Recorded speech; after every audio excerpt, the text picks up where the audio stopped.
Gallifrey in the constellation of Kasterborous. I hope the ears are a bit less conspicuous this time. You might be a doctor, but I am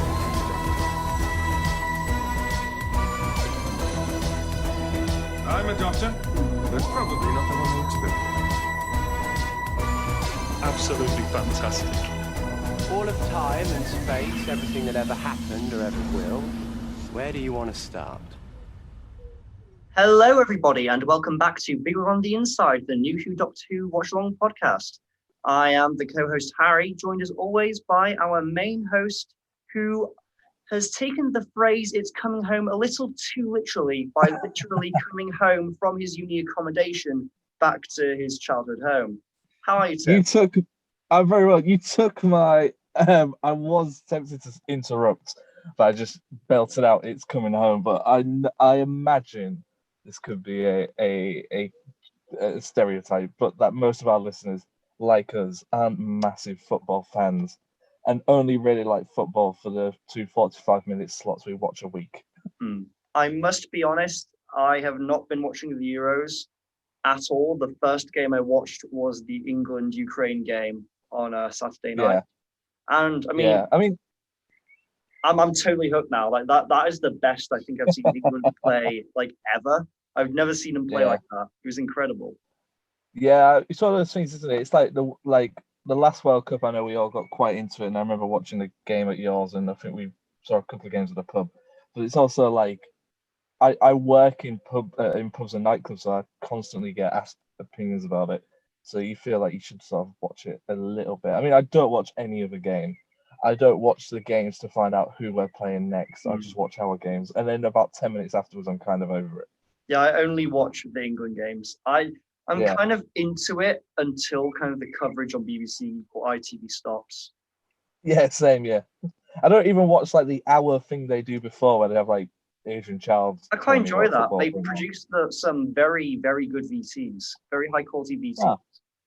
Is that on the BBC or ITV? Like BBC, they're the ones who covered you. Oh, okay. Yeah. Oh, that's a good one. Doctor Who, Harry. Yes, Doctor Who. We do have a fair few bits of Doctor Who news this week.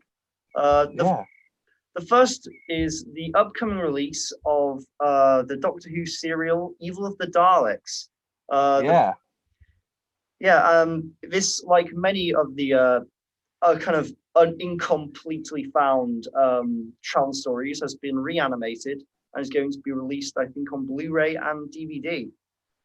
Yeah, Blu-ray, DVD. I was just having a quick look. Blu-ray, DVD, and Steelbook. The Steelbook's like $25.99 or something like that. And I thought, that was quite expensive, but you get a lot of bonus material, I think, if you start paying for the big. Yeah, that's right. Version. That's the Lux box set that has expansive special features, including an audiobook version of Evil of the Daleks read by Tom Baker, as well as audio commentaries. And there's also featured a telesnap recreation of the episodes, plus the surviving footage from its original 1967 airing on BBC One. So yeah, pretty cool. Yeah, it'll be interesting to see how quickly something like that lands on BritBox, because I had a BritBox subscription very briefly for about 2 months, and there was a lot of animated Doctor Who on there. Some of it was terrible. There was a William Hartnell one I watched with Harrison, and like we just put it on for someone to watch, and it was like really, really bad. But the trailer for this new one, Evil of the Daleks? Yes, I saw the teaser trailer, which is a minute long, and I would say 55 seconds of just text on the screen. And I also saw a Twitter clip that came out, I want to say about a month ago, that had some questionable animation that looks almost PlayStation 2-esque. And I know a couple of people, I've seen some comments online where people are like, is it worth doing it if the animation isn't going to be substantial enough to actually... But I get like there will be a very limited budget and it won't be the greatest animation team in the world doing it. But I think people are sometimes like, if it's not going to be the best that it could be, is there any point doing it? Do you know what I mean? I suppose that the budget really comes down to how much interest there is from audiences for this. If it's something that only a niche subsection of the Doctor Who fan base is into, then I guess they can't really blow an extortionate budget on it. However, you could That's then true. say that if they put more money into it and produced a higher quality animation, perhaps more people would be willing to purchase it. We don't know. Yeah. I mean, like we do a Doctor Who podcast, but this isn't something I'm thinking of buying. And there's been ones in the past, like Terror of the Macro, where I'm in HMV and I see it and I go, "Oh, that's a really cool DVD cover." But I'm like, I'm not going to be sucked in by the cover because sometimes I know and I've seen the clips. It's like some Big Finish stuff, right? I talked to Harrison about this and I say that the cover looks amazing, and then when I listen to the story, I'm not really blown away as much as the cover looks. So sometimes I try not to be suckered in, but maybe if people want us to do some of these, or if people have a suggestion of a recreated animation episode that we should watch, definitely give it a watch. Yeah, there are some interesting. This one actually does pique my interest for a few reasons. Like, first of all, this story is quite historic beyond being a lost episode. Like, it was originally going to be the last ever appearance of the Daleks in Doctor Who, because Terry Nation had Yeah. those plans to make his own Daleks show spin-off, which I have to be honest, I can't imagine how that would work. Yeah. And also, it was the first appearance of the Emperor Dalek. Yeah, it was. Yeah, that's a character that's. I remember asking on like a group a while back when we were doing series one. If someone could explain to me the Emperor Dalek, because it's not like Davros where it's the same character. I think it's like the Emperor Dalek is a title that gets passed to different Daleks. It's not like there is one Emperor Dalek. I believe it's almost like a title that gets passed around. Yeah, because the design that we see, at least in this kind of one piece of promo art of the Emperor Dalek, I don't know if this is the same as what they had on set, but it looks very, very different to what we saw in The Parting of the Ways. I actually kind Yeah, of like definitely. this design a lot more. It is more 60s, but it's also much kind of more streamlined. I like it. Yeah. I suppose that's a character that hasn't returned yet, but I guess like if you're gonna do a Dalek thing, the temptation is to do Davros. So it's like you kind of, I always feel bummed out from Matt Smith's Doctor. He never got a Davros story and he never got a Master story. So those are like the two big things that he never really got. And then Peter Capaldi got both. David Tennant got both, and it's looking like Jodie Whittaker's going to be getting both as well. So I would quite like it if they went, no, we're going to do something different. We're going to bring a different Dalek baddie in. Because I remember seeing an interview with Russell where he said like Doctor Who's only real shock is that you bring back the Master or you bring back Davros. There's like the two things, which I think limits it a little bit. Because he's right. If you look back, like Series 1 finale is Daleks, Series 2 finale is Daleks, Series 3 finale is the Master, Series 4 finale is the Daleks. And then, do you know what I mean? Yeah. They kind of just seem to swap them out. And I feel like they could, if they brought back the Emperor Dalek, it would be a nice twist. Yeah, I'm thinking about it. The only other things that you can really have as kind of a big returning character is either another Doctor, which Matt Smith did actually get, and maybe Yes. Yeah, I want to say Rassilon, but I feel like Rassilon doesn't generate the same level of excitement that Davros or the Master generates. Yeah, it's like the Rani. Like, I'd love to see that character return. I know people are like, well, the point of the Rani was she was a female master, and we've had a female master sort of, and we've now got a female doctor. But I feel like you can now expand on that character past the fact that she's a female version of something. What happened to her in the show? Did she just kind of disappear? I have no idea. I feel like they just. I feel it's one of those things that's just never been addressed since McCoy. Yeah. No, maybe they should make returning companions more of a thing. Yeah, I remember when we spoke about 60th, which I know we're going to get to later. We said maybe an interesting way to do that would focus more on supporting characters rather than returning doctors. Like have someone like Ace return and Martha, and have more of a celebration of the world of Doctor Who rather than just 13 actors who played the part. Absolutely, yeah. There's a lot more to Doctor Who than just kind of the big heavy hitters. Definitely.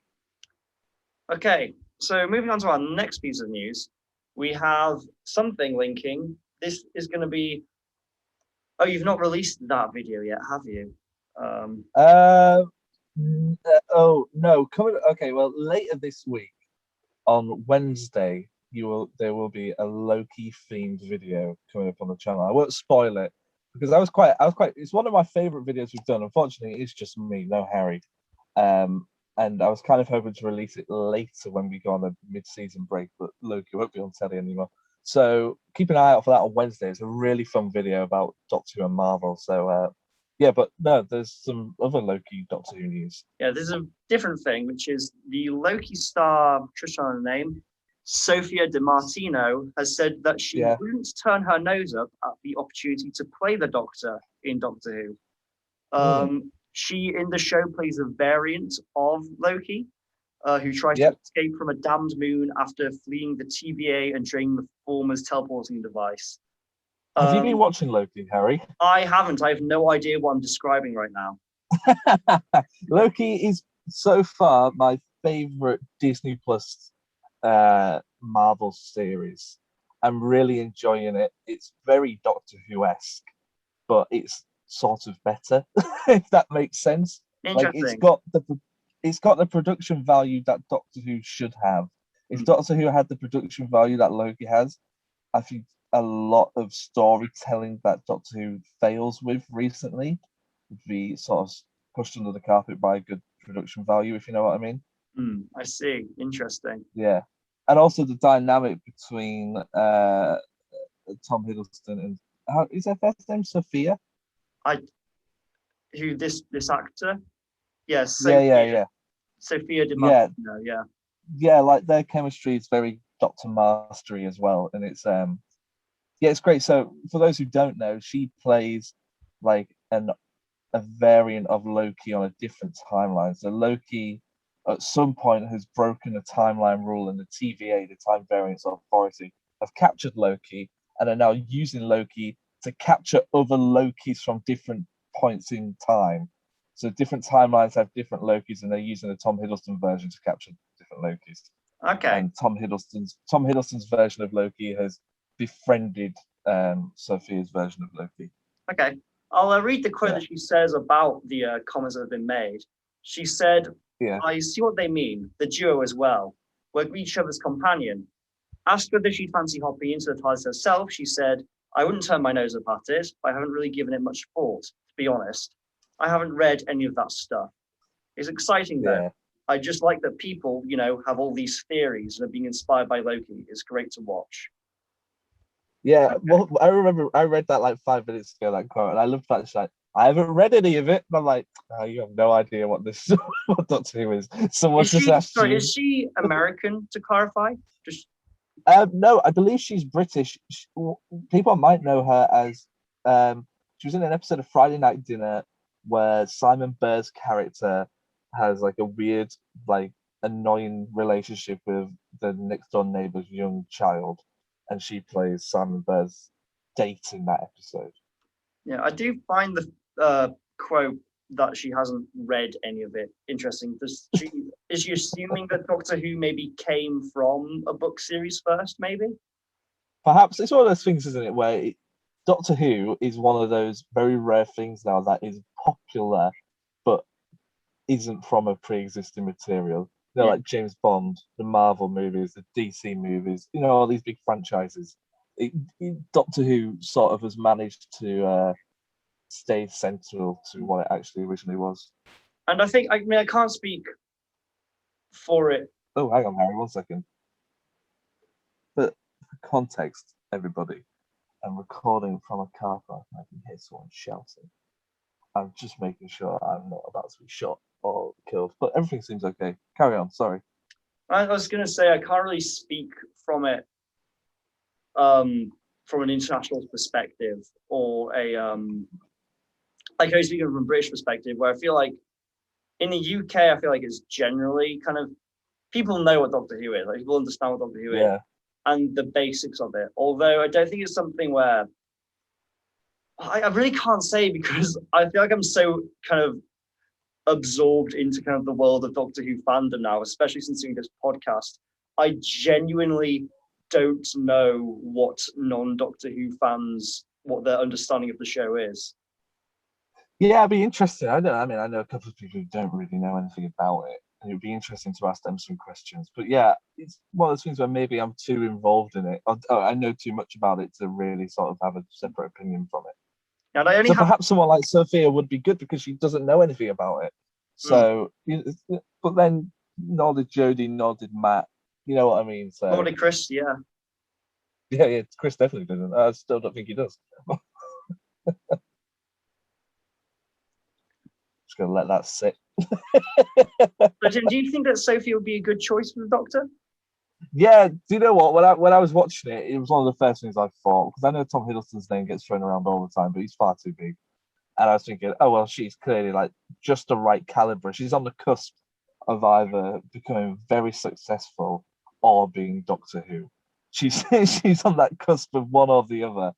And it was like I feel like an actor gets to that point where it's either like they can either land Doctor Who and focus on that and craft sort of. I always think of it like this: you can either you get to a point you can either go and do loads of films or TV shows and learn to like craft your skill there, or you become Doctor Who and you're the Doctor for 3 or 4 years and you craft your skill in that one environment. And I feel like once you've crafted your skill in Doctor Who, you then become like Matt Smith and you do a Terminator, you do a Game of Thrones, or you do The Crown, and then that leads you on to lots of other things. Or you get to a point like Sophia where you've done sitcoms and you do stuff like that, and then you land a big role and people suddenly start recommending you for these different roles, like Ollie Alexander, and it's like, oh, what's next?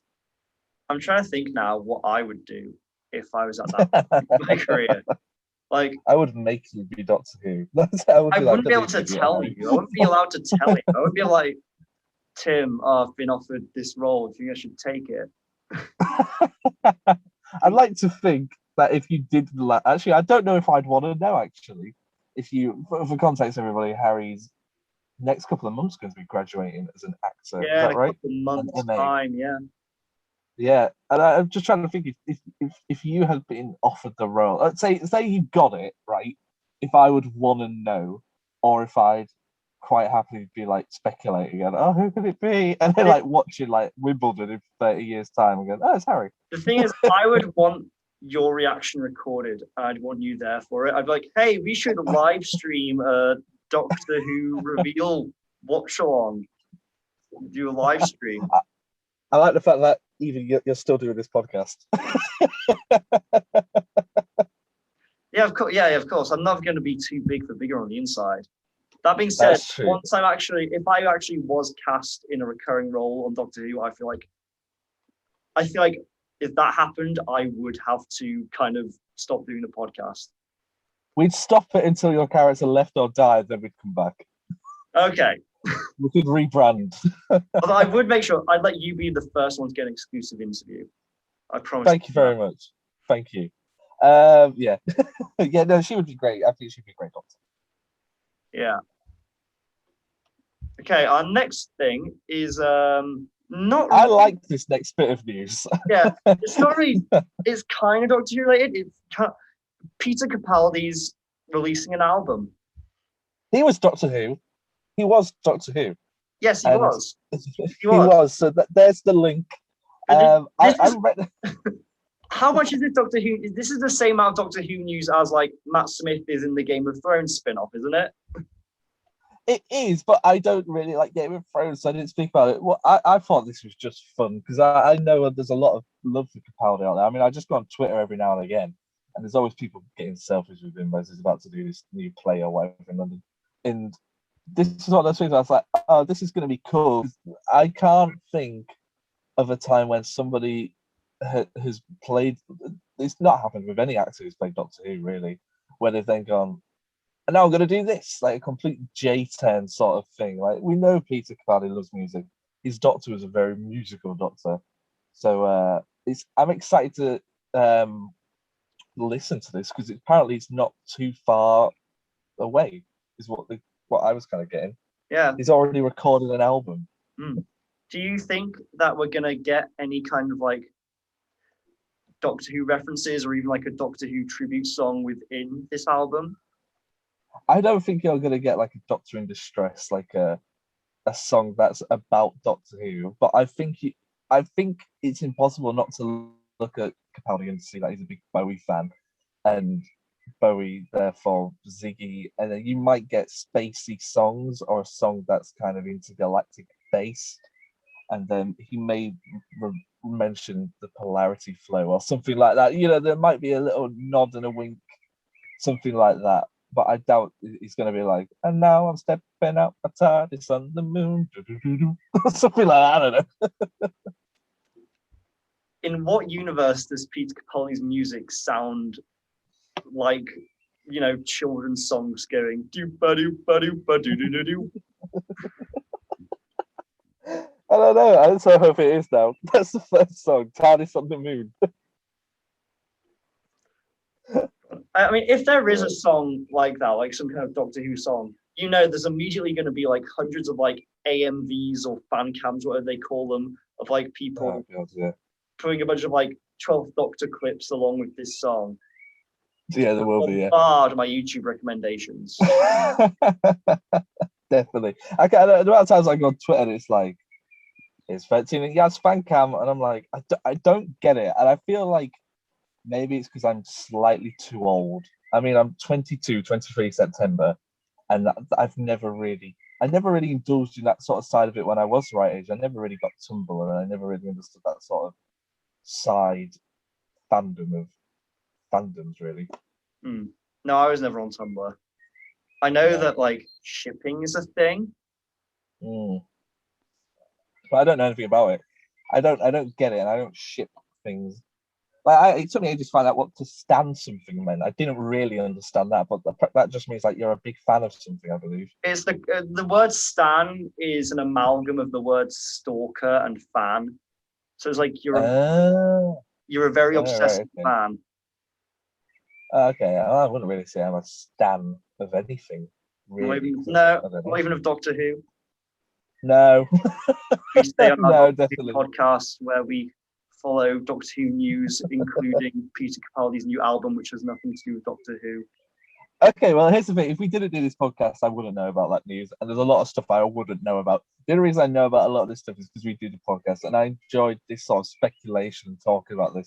I always think this bit of the news segment before we do the watch along is, I quite like it because I get to talk about media industry side of stuff. Yeah. And then when we do the episode stuff, we get to talk about television production and writing and that sort of stuff. This podcast could really be about anything, and you would probably get the same level of enjoyment. It could be about Merlin or Grey's Anatomy or something like that. We should do a Merlin podcast. I've never seen Merlin. I know Harrison's a big It's Merlin all on fan. iPlayer, the full box set. It is. I believe Julie produced it. Oh, did she? And I know who plays Merlin in it. Colin Moore. Yeah, he's popping up in series 4 of Doctor Who in Midnight. So yeah, he is. And Miranda Raisin as well, who I spoke to. She was in the final 2 episodes of Merlin. I can't remember Miranda Raisin's character in Merlin. Yeah. There was a lot going on in those final 2 episodes, which is maybe why it slipped my mind. The only thing I know about those final episodes of Merlin is apparently there's a van in one of them by mistake. A van? A blue van apparently drove into shot in one of the frames, but I don't know. I won't say anything because that's like a major spoiler for the end of the show. Oh, is it? Oh, okay.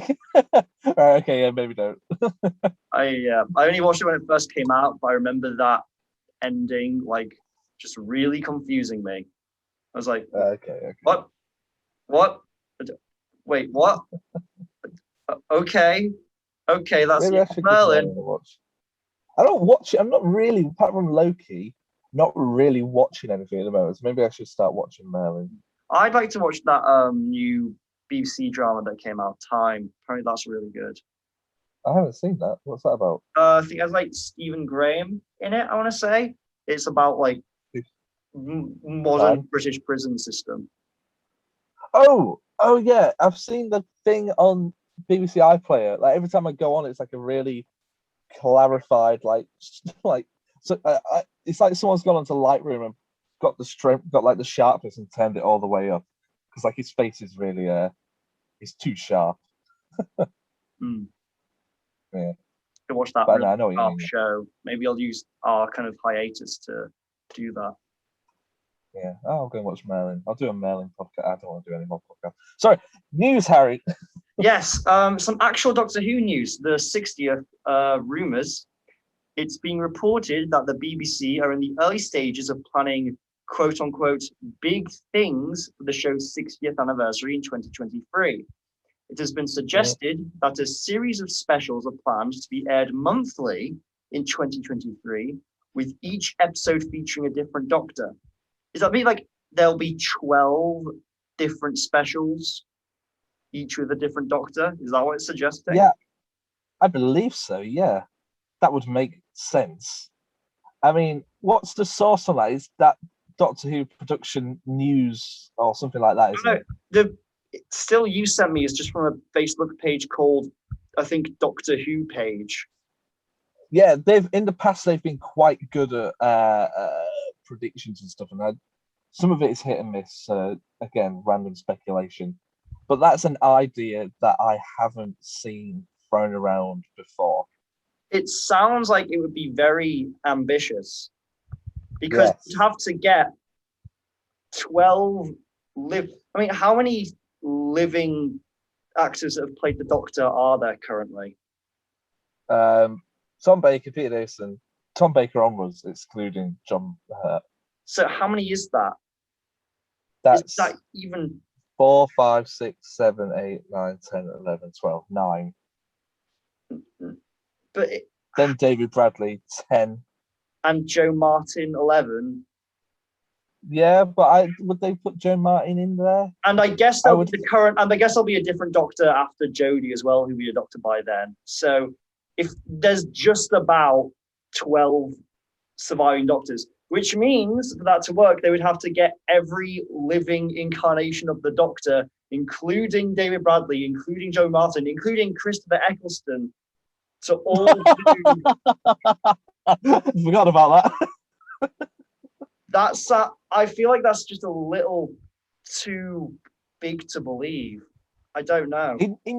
In your mind, is Jodie still the Doctor in this? Because my understanding is that she is. If they're doing monthly specials, she'll need to have regenerated for there to be enough Doctors. If Jodie Unless has they regenerated, recast, there'll only be 11. Do you not think they could recast 2 and 3? I mean, I guess, but I don't feel like that's what. I don't know if people would people respond to that. I don't. I'm inclined to agree with you there. Actually, I mean, I like the idea of bringing those characters back. And I think there is actors out there now who could play those characters convincingly. You would need to get actors of a similar caliber to David Bradley. Yeah, exactly. And the thing is, I'm thinking. So it's January, right? And it comes on. The 13th Doctor meets the first Doctor. And everyone's going, oh, well, they did that. Like a regular person who isn't like us will go, oh, well, they did that 3 Christmases ago with Peter Capaldi. And then they go, February, Patrick Troughton. But it's not Patrick Troughton. People are like, I feel like it's a good start before you get to what people want, which is David Tennant. The way that's worded, though, suggests that it's not crossover episodes. It's like each special is like a new standalone adventure for that incarnation of the Doctor. Yeah, that would be interesting. But I don't feel that would work. I feel like the 60th and the 50th is slightly different, but I feel like the 60th can't rely too much on hype. It can't rely too much on, this is a big television moment, because people are going to see the 60th advertised, and to a lot of people, the 50th only feels like yesterday. Let's be honest. Watching the 50th for me does not feel that long ago. So when the 60th rolls around, people are going to feel, if I feel that, other people are going to feel that.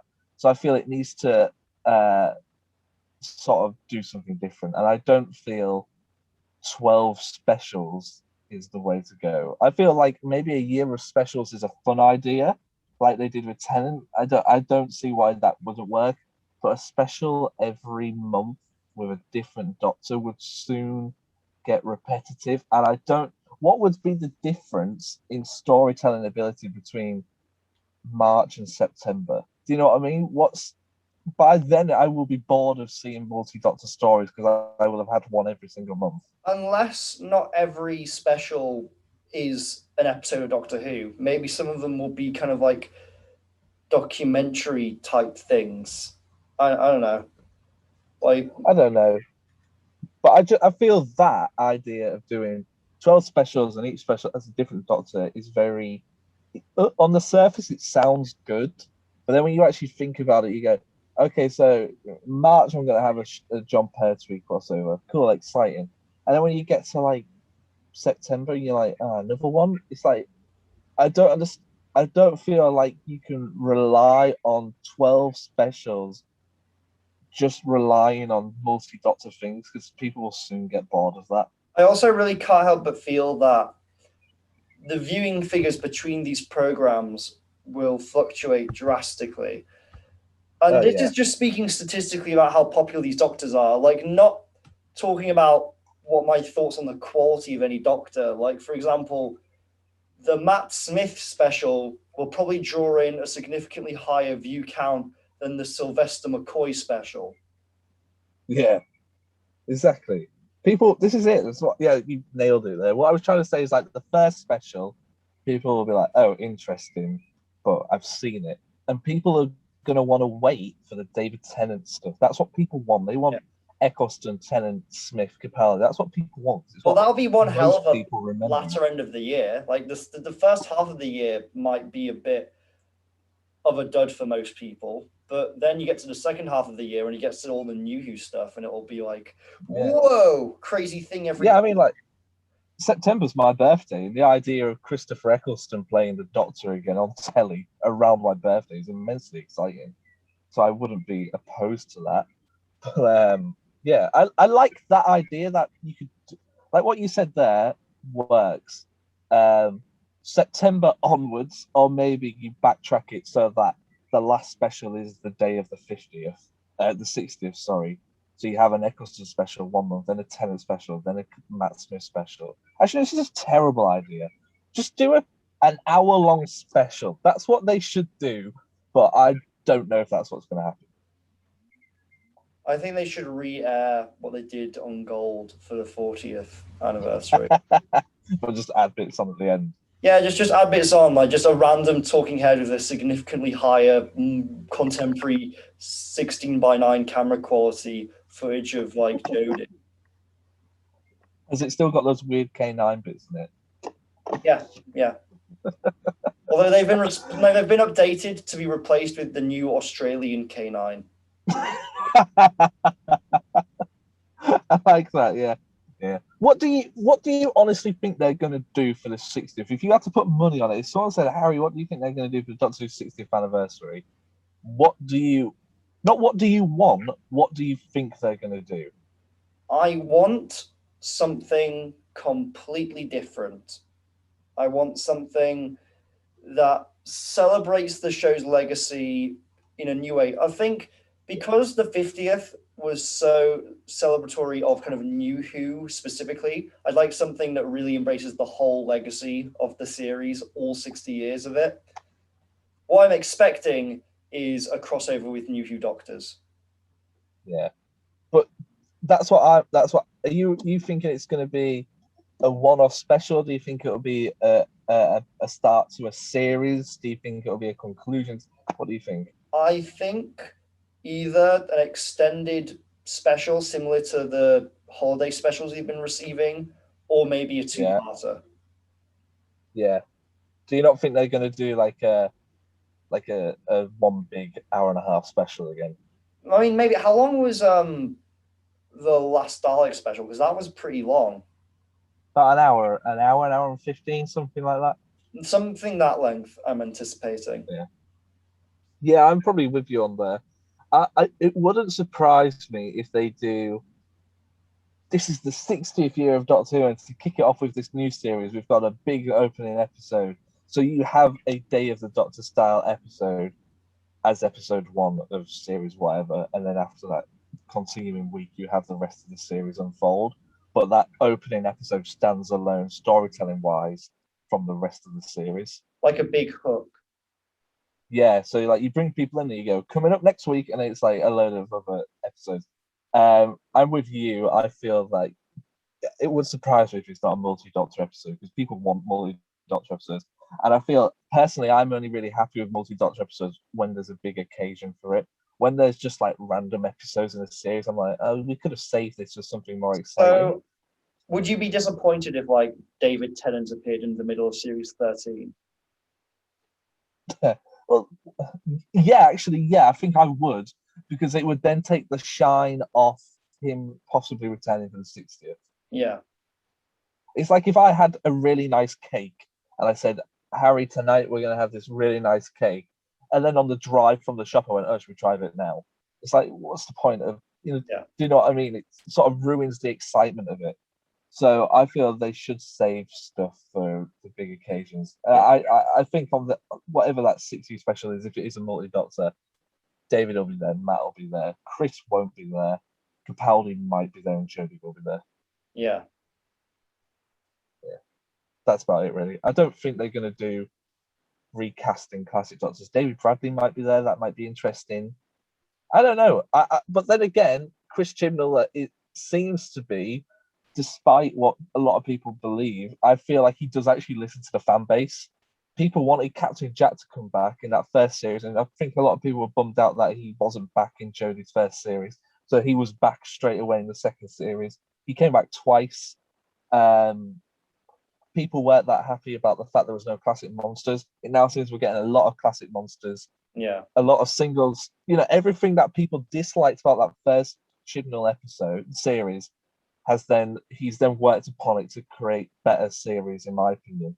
So therefore, maybe I could be wrong, that when the 60th does come around, we actually get classic Doctors. We get McCoy back and we get Davison, and they just do some timey-wimey reason why they don't look like they do. Yeah. As long as it's notably different to Day of the Doctor, I'll be happy, because you're never going to top Day of the Doctor with a imitation of Day of the Doctor. Yeah. Do you think it'll be Master? Do you think they'll put the Master in it just to have that distinct difference?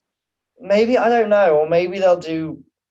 I mean, I wouldn't be surprised if they brought back, say, another legacy, because the big thing in one of the many big things in Day of the Doctor is they brought back the classic Enemy of the Zygons and brought them back to New Who. Maybe if they did something in lieu of that. Yeah, the Sea Devils, that'd be cool. They haven't returned yet. No, a lot of people like them to come back. Yeah. Yeah. I don't know classic Who monsters well enough to say, oh, this guy should come back. Yeah, that's true. Shall we hand over into the watch along segment of the podcast, Harry? Which yes, this is series 4, episode 1, isn't it? It is series 4, episode 1. Yeah. Tim, I sometimes wonder, like, why we settle for just a podcast. I feel like we could do much bigger and better things. Well, not better things. Sorry, I just got to take a phone call. Cut this bit out. Do you want to pause the thing? You can pause it. Yeah, I'll pause it. Yeah. There we go. Harry, you just had a phone call from someone there. Yeah, that was something I was going to talk to you about before the phone call. It's this big criminal mastermind, and they want us to team up to do a big heist. Right. Yeah, he wants us to work together on this crime, kind of in a sort of partnership. Yep. Yeah, so we're gonna be a couple of buddies in illegality. Partners in crime. Partners in crime. That was terrible. Not only was the analogy rubbish, but we took a phone call halfway through it. Hey, I worked the phone call into it. Okay, I worked the phone call into it. Some people would not have been that slick. That's true. That's true. Some people would have said, "Oh, we'll just edit that out and we'll re-record it," but we didn't. Because we're raw, Tim. We're real. This is a real podcast. Real people. That's true. That's very true. So enjoy the official start to Series 4 with Partners in Crime. Enjoy it, everybody. We'll see you on the flip side of these jingles. Whoa, radical. Shut up! Shut up! Shut it down, pop up!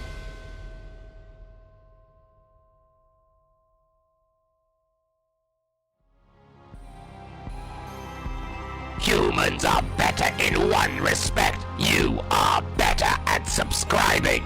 Seek, locate, subscribe.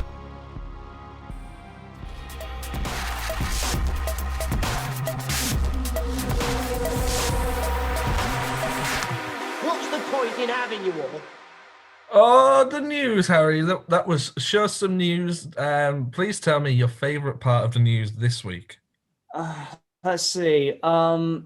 It might have been the stuff about how Time Fracture has been doing, or maybe actually I found the stuff about Christopher Eccleston doing Big Finish really interesting.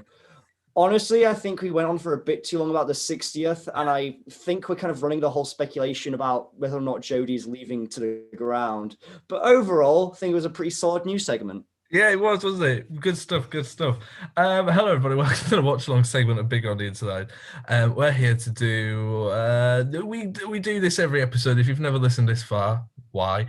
But we go through every episode of Doctor Who since 2005. And this week, we are doing what episode, Harold?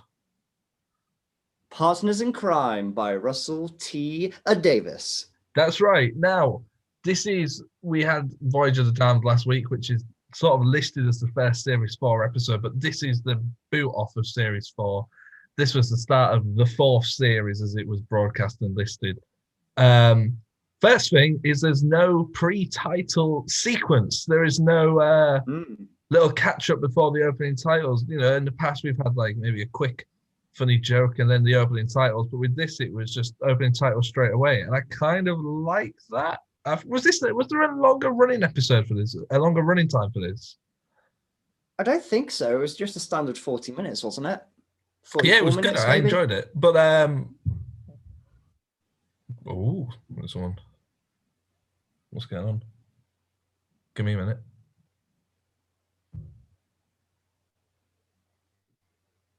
Hold on, listeners.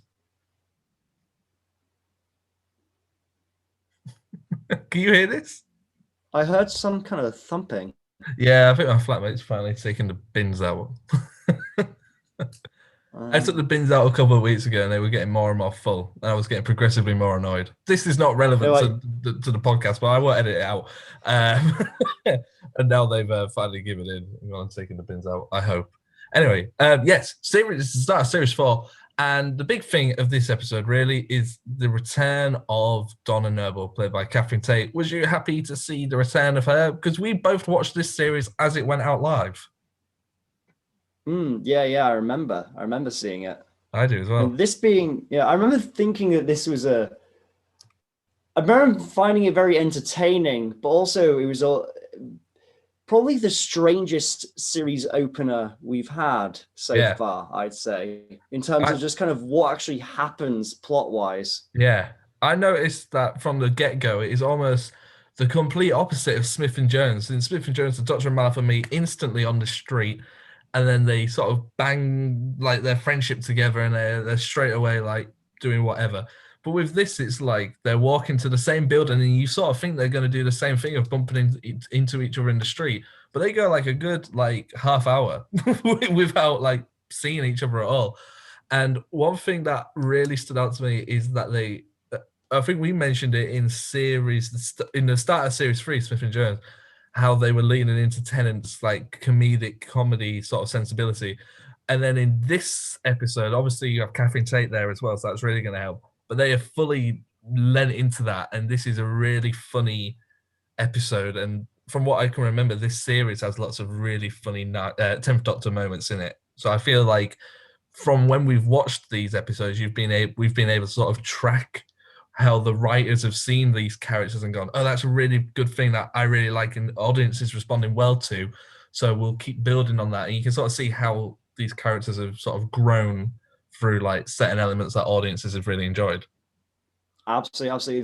This is you get a real sense from kind of like the writing, the direction, and just the way it's edited that this is just, they're having fun now. You feel like they've got to a place where like they're really confident and are just having fun with these characters and just really pushing what they can do with them and how far they can take them in these scenarios. Yeah.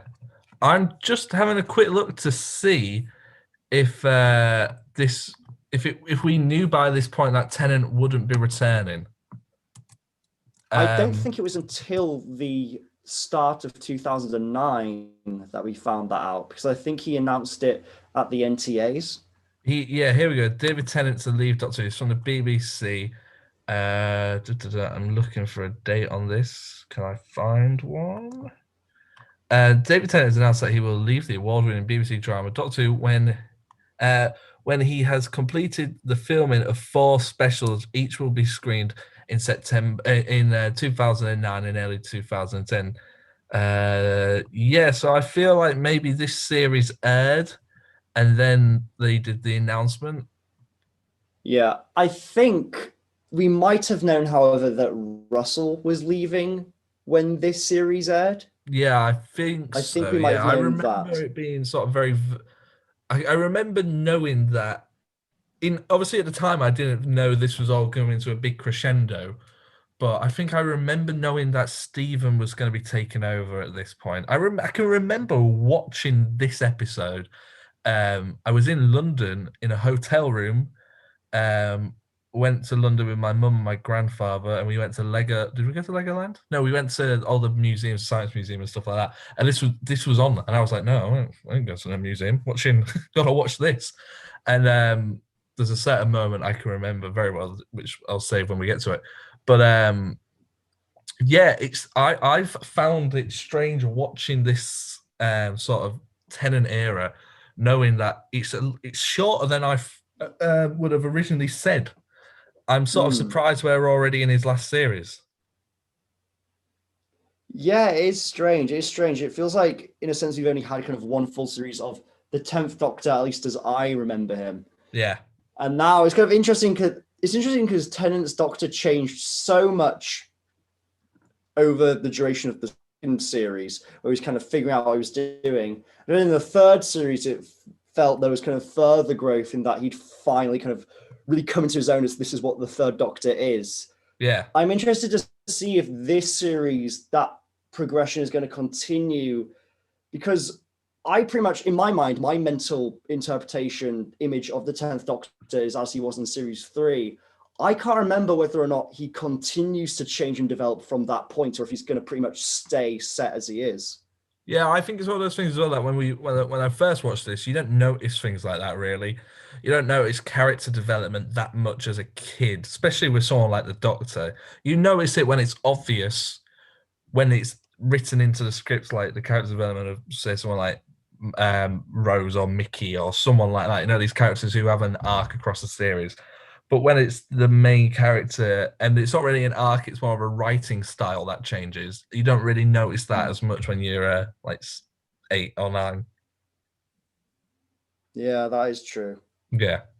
But to go back to the actual episode, one thing that I noticed was that I liked it when the Doctor and Donna are doing their sort of working for health and safety.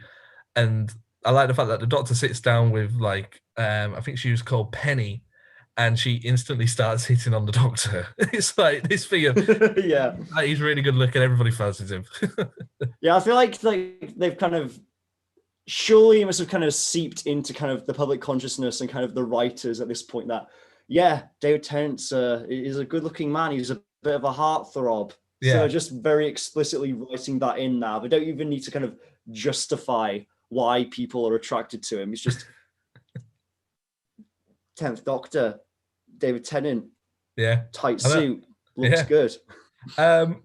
It's also in this sort of area where we get that sort of iconic scene of the two of them popping up and popping down behind office barriers and stuff like that. And it is just a really good, fun episode. I think this is I think when we've spoken before about where people should start if they're going to start watching Doctor Who, I think we said series 1, just start series 1. But I think you could also start here.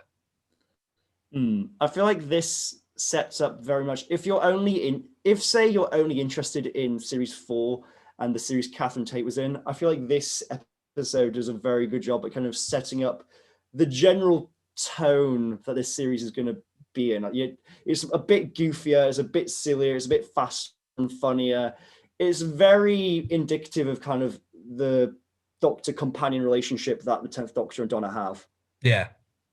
No, definitely. And let's talk about, isn't the villain of the episode, but is the sort of alien monster of the episode, the adipose. Something that I was always, until rewatching it today, was always very confused about why people sort of loved them so much. But I'd forgotten that they get some quite funny moments in this episode, and they're almost minion-esque in their behavior, which I really like. Yeah. There's a very cute creature, and they're very kind of innocent. It's like the Doctor even says at one point, it's like, oh, they're just children. They don't know any better. Yeah. I remember like the adipose specifically are the thing I remember as a kid finding very strange, because like I just didn't know what to think of them. Because on one hand, like their existence is dangerous because they're made of people. And we saw the scene where I can't remember what her name is, but she just fell apart into loads of adipose near the start. But then on the other hand, like they have these innocent, friendly faces and they don't know any better. I was like, it was a thing where it was like, these, as a kid, it was like, where I probably thought about things much more black and white. I was like, well, they're not bad guys, but they're not good. They're just kind of this thing that happens, and it's weird and strange. Yeah. Did you notice the Atmos sticker in the taxi window? I did not notice the Atmos sticker. Is that a recurring Harold Saxon type thing this series? Almost, but not so much. Okay. It's something that I hadn't realized was recurring until I rewatched the episode this afternoon and spotted it. So we'll keep an eye out for that. Donna's family, I feel like after series 3, where we sort of mentioned that they really should have leaned in more into Martha's family, that they seem to be doing that again. They seem to be doing that with with Donna's family. Oh, this is getting confusing. I've got too many companions. We got Sylvia, Donna's mother, and Wilf, Donna's grandfather, who we met in Christmas Invasion, who at the time was sort of unnamed character, really. The character of Wilf is actually there to replace Donna's father, Jeff Noble, played by Howard Atfield, I believe is how you pronounce their name, who passed away during the production of this first episode. So there is an alternative version where we meet Wilf and Donna goes up and Donna and Wilf have that really nice chat, and she's like, if you ever see a blue box, you shout for me. That was originally with the father character, but I think it works really well, the dynamic of grandfather and granddaughter, because I feel like as a grandchild, your grandparents are often the cool version of your parents. It's like they're higher up than your parents, so they kind of let you get away with stuff a little bit more. I know, like I could get away with stuff with my grandparents, and sort of they would sort of usually be on my side if I had a problem at home. They would be like, "Oh, has your mum done this again?" or whatever. And I think they play with that really well. And I think having a grandfather character instead of a father works really well. Yeah, I do like the grandfather dynamic. I feel like the whole, at least I remember as a kid, the grandparents, I don't know, use cooler, but they were certainly the kind of more laid back, more relaxed versions. Like, yeah, you can stay up later, you can watch whatever you want on TV, you can watch as much TV as you want, you can eat whatever you want. Here, have some pretzels. Yeah, no, you're right. We're on Wilf, so let's talk about Wilf. We're going to jump to the end of the episode where the Doctor and Donna are reunited, and Donna waves grandfather. And there's a really good scene where he spots her through his telescope, and he does his big cheer and his dance. And I love it because it's not like he's going, "Oh, she's run away. What's she gonna do?" He's just really happy that because he mentions earlier that she's not being herself, and that she mentions what she needs to cheer herself up. And then he sees that she's got it, and that she's going off doing all this amazing stuff he clearly wishes he could do. He's clearly into all this space stuff. So I really loved that sort of that scene where he's like just really happy. Whereas I feel if that was Sylvia, Donna's mother, it would be a very different reaction. No, I agree. It's a very refreshing dynamic to have compared to the last two kind of parent-daughter dynamics we've had, where the parent has always been very stressed about, you're going off with this dangerous man. We don't know where you're going. You could die. You're not in contact with us. It's really refreshing to see kind of a paternal figure who kind of is much more understanding of the daughter and have understanding of like, you're at a place in your life where you need to go places and you need to be let go. I'm prepared to kind of let you go and do those things and encourage you. And maybe it is because Wilf is a grandfather, and in a sense, he's had that whole thing before with his own daughter Sylvia of kind of learning to let her go and live her own life. Maybe it's because of that he's much more accepting and understanding of Donna's situation. Yeah, that's true. Yeah, I hadn't thought of it like that. Yeah. Jumping back to the episode, if we're going through it, I like the little references to the Christmas invasion. Not the Christmas invasion, sorry, the Runaway Bride, with mentioning Lance and stuff like that, not ignoring these past episodes and sort of going, yeah, you know, you are right, it's the same character and stuff like that. And also not relying on it too much because not everybody will have seen that episode, because series 3 was where it really sort of took off viewing figure wise. So yeah, I kind of like those little aspects that they've thrown in. Do you think that, I can't remember, you just mentioned it then, it's just clicked with Sylvia, Jackie slaps the doctor, Martha's mother slapped the doctor. I can't recall if Sylvia does as well, but I kind of hope she does. It'd be a fun recurring gag if Russell does put it in. Yeah. Of just kind of the doctor gets slapped by mothers. Disapproving mothers. Yeah. There's a not sad scene, but a reflective scene in which the doctor is in his TARDIS and he's talking out loud and he looks up to talk to someone, either Rose or Martha, and there isn't no one there. And the camera like pulls all the way out and you see the whole set of the TARDIS interior.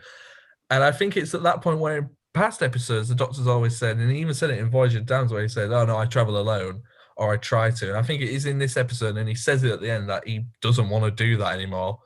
Well, this incarnation doesn't anyway, and that is this incarnation wants a mate to travel with. Yeah. And I like that as a character development, he's sort of accepting who he is more. Yeah, it is very interesting to kind of see the development of the Doctor in regards to his attitude towards having a companion. Like as you said, like that's a great small scene. It's like really short with him in the TARDIS alone. I don't think there's any music as well. It just kind of sits in it for a little bit before moving on. Yeah. But it's kind of interesting that kind of throughout this episode, Donna is kind of really enthusiastic to join the TARDIS and come along. And even before he kind of says it explicitly, you can sense that kind of hesitation and consideration from him. Whereas you can imagine with previous companions such as Rose, Martha, even Astrid in the Voyage of the Damned, like he's immediately on board, like, yes, let's do it, let's go. Whereas here, when Donna kind of says very explicitly, when they're in the Adipose headquarters, that she wants to come with him, he kind of is like, oh, okay. Like he doesn't fully embrace it. He's like kind of just considering it. Because he almost feels like he's reached a point where he's like, it's better that I'm alone or I deserve to be alone. Everybody who's traveled with me has either like left, got trapped, or died. Yeah.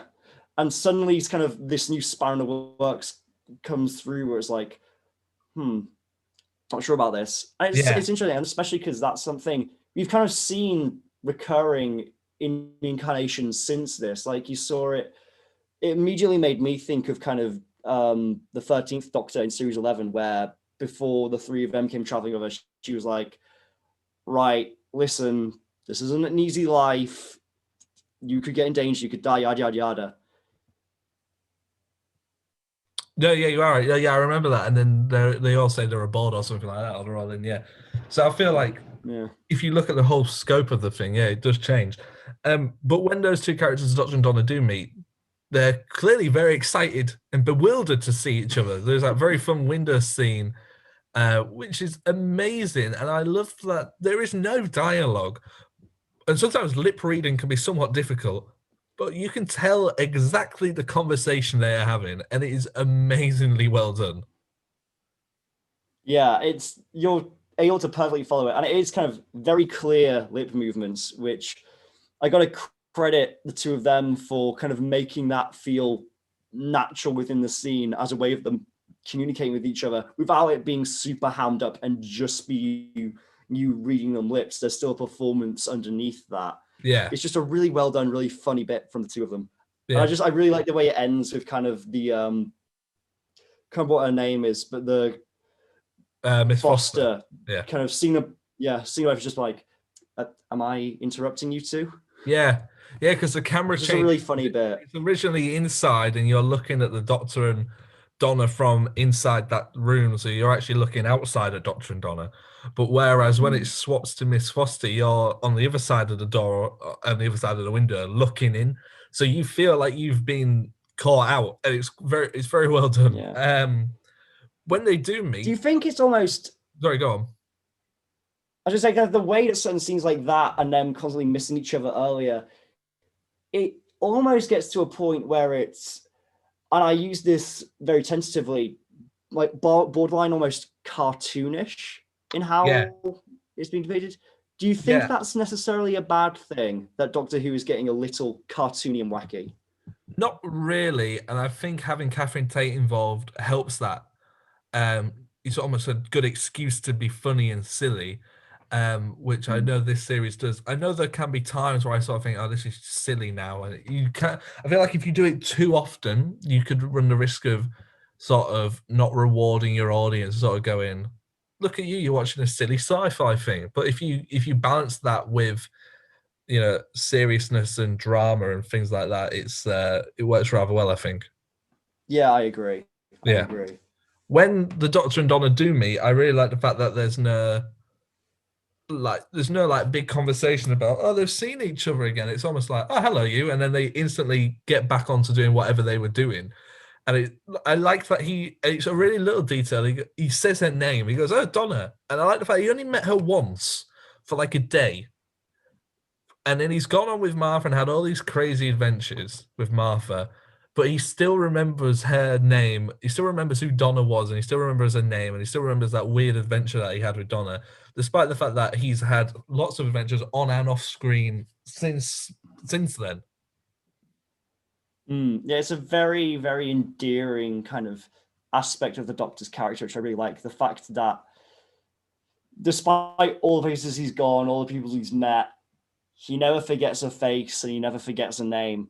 Yeah. And it does kind of cement that fact that he does really love meeting people, and he values people, and he values people's lives. It's something that's a very lovely way of kind of grounding the Doctor and not making him seem like this almost larger than life, godlike figure. Like, he's still connected enough to remember people in that way. No, yeah, definitely right.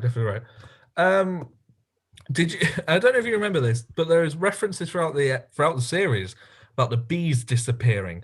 Now, do you remember at the time of broadcast, the bees were actually disappearing? Were they actually? Yeah, that rings a vague bell. Yeah. Let me have a quick look. Bees disappearing. 2007? Is it 2008 or 2007? I'll go 2008. Bees disappearing 2008. Let me have a quick look. 10 years after the crisis, what is happening to the world's bees? That was in May 2017.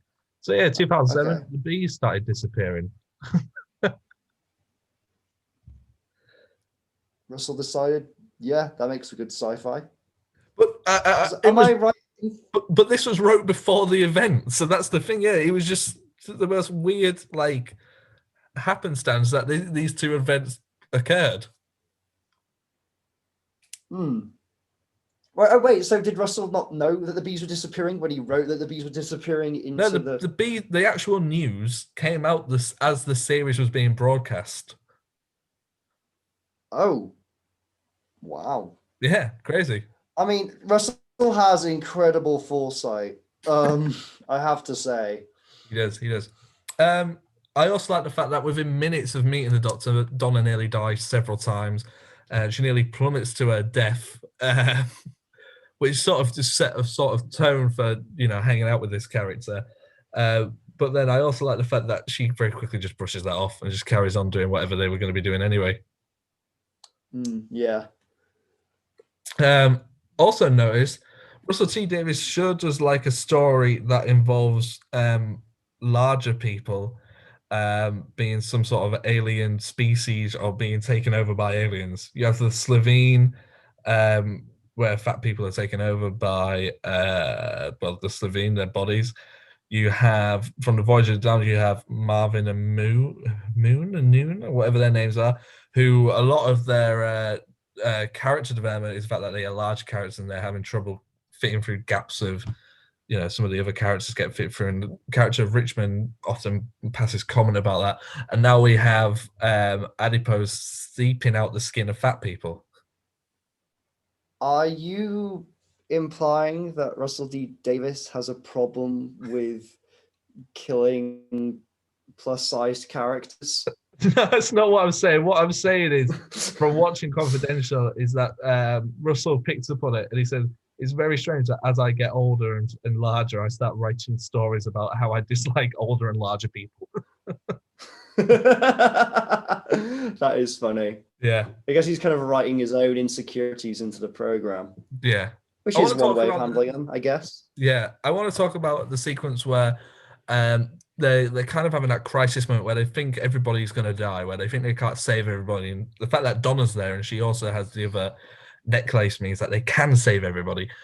It made me think, how many times off screen and without a companion has the Doctor been in a situation where everybody has died because he didn't have somebody else there like Donna with the right thing at the right time? I mean, that's the thing I really like about that scene, because it kind of, obviously with the two necklaces thing is a very symbolic thing of showing the Doctor benefits from having another person with him, but also just the way that kind of Donna handles that situation. Like the 10th Doctor is very kind of tense and intense and kind of fast-paced and agitated during that, and it's Donna that kind of calms him down and gets him to kind of speak and think clearly about what he needs there. And it's kind of that way that she grounds him in that scene I also really like about her dynamic with the Doctor.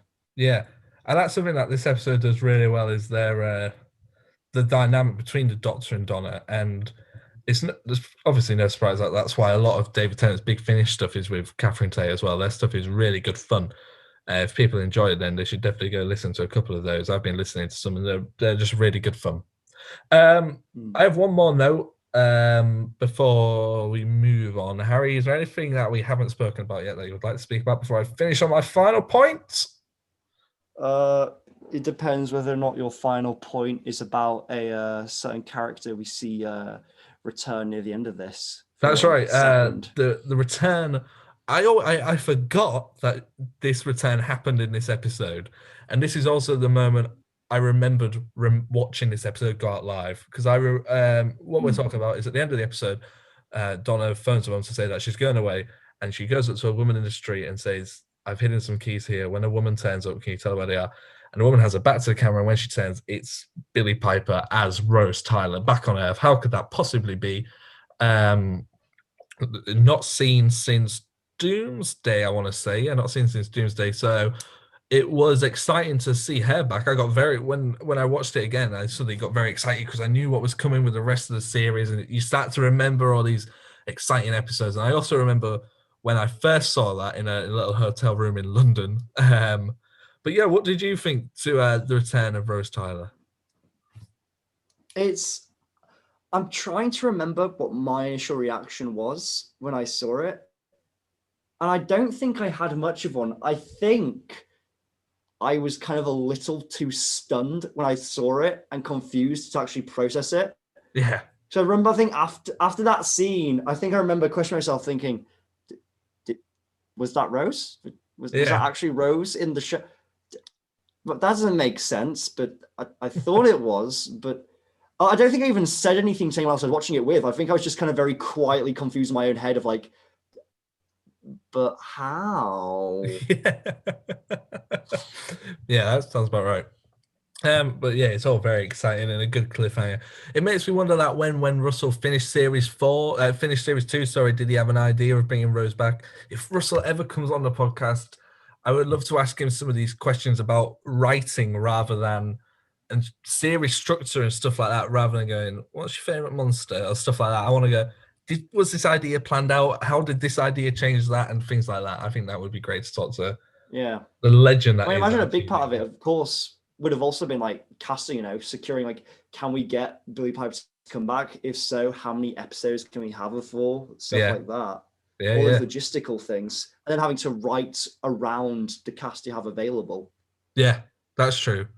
And one thing I wonder if they did consider is that it's time for the quiz. You, not me. I hate being patient. Patience is for wimps.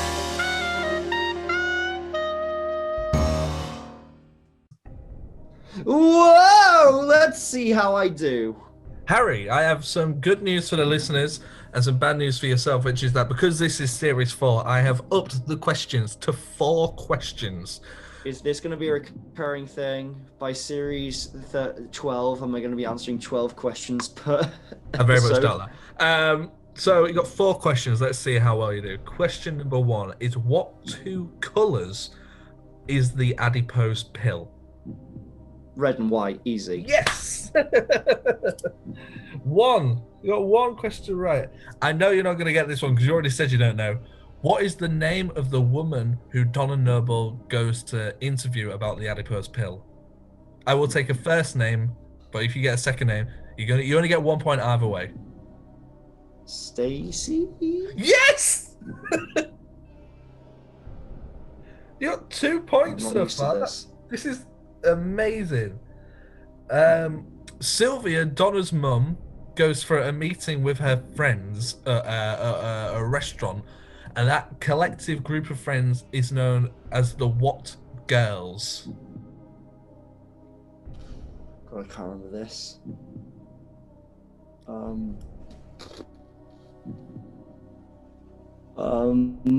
The Sylvia's Friends girls. The Wednesday Girls. Bugger. Don't Don't be sad. 2 out of 3 ain't bad, as Meatloaf said. 2 out of 3 so far. We've got 1 more question there. Oh, bugger, there's a 4th one. I could lose it all. At the end of the episode, the character of Penny comes back, still handcuffed to the chair, and she describes the Doctor and Donna as what? Mad? Yes. Oh, 3 out of 4. 3 out of 4. That's enough. Very well done there. That'd be enough to get through to the next round on X Factor. Do they? It's very good. Wait, is X Factor still on TV? No, I got canned, I think, very quietly. Now. Yeah, I feel like I remember it being a very quiet cancellation. Do you want a little bit of trivia about Partners in Crime? One fun thing I found out. All right. The episode was originally going to be set in suburban London, in which a spaceship crash lands and then a dome is built over the spaceship, but the alien escapes and they have to capture the alien. But the idea was scrapped because the idea of the dome was too similar to that of the Simpsons movie. Oh yeah, the Simpsons movie came out this time, didn't it? Yeah, so there you go. That's trivia, the quiz, and the episode. Now it's time for the segment we always forget, recommendations. Before I go, I just want to tell you you were fantastic. Harry, I always go first. So I'm just going to... You did last week. Just randomly waffle some stuff around. Before I go to you, at the end of this sentence, to ask you, what thing are you going to recommend our listeners at home listening to this podcast? I would recommend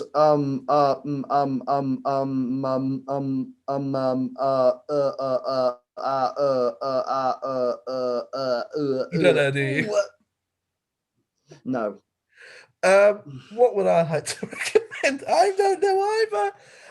What have I watched or done this week? I went to the pub today. That was nice. The only If thing I you can go to the think pub, of is like go and enjoy the sunshine. I haven't the watched sunshine. sunshine. The sunshine. There you go. I'm going to recommend enjoying the sunshine, but make sure you wear sun cream. I'm going to recommend listening to Liam Gallagher sing the word sunshine because it's very funny the way that he says it. Well, this was a sunshine.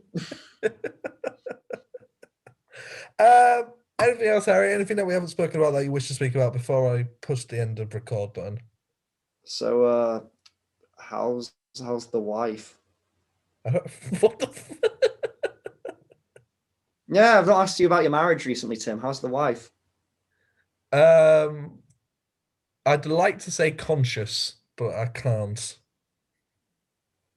Oh, not on speaking terms right now, are you?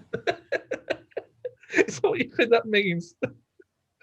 Someone's murdered their wife. Yeah, I mean, obviously, you've not been chatting to your wife. Right now, if you don't know whether or not she's conscious right now, you've clearly not been chatting for a while. Otherwise, you'd know. Very true. Very true.